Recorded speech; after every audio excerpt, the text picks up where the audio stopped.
Hey guys, in this video, I will show you how to add Vimeo video in Webflow. Alright, so let's begin with the video. First things first, you need to be logged into your Webflow account. Once you're logged in, navigate to your Webflow dashboard. Next, select the project you want to modify with the addition of a Vimeo video.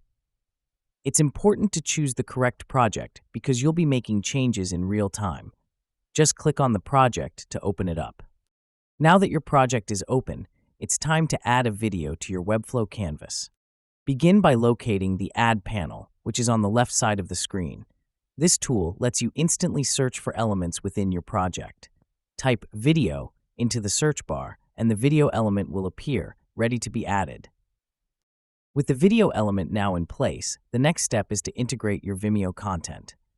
You'll need the URL of the specific Vimeo video you want to embed. Head over to Vimeo, find your video, and copy the link. Then go back to Webflow, click on the video element you added, and you should see an option to input the video URL. Paste your Vimeo URL into this field. Here's the fun part. You can even add a title to your video if you'd like. Once you've input the URL and added a title if needed, simply press Enter or Return on your keyboard. You should now see the thumbnail of your video appear within the video element on your canvas. And that's it. So that is how you can add Vimeo video in Webflow. So that's all for this video. Thanks.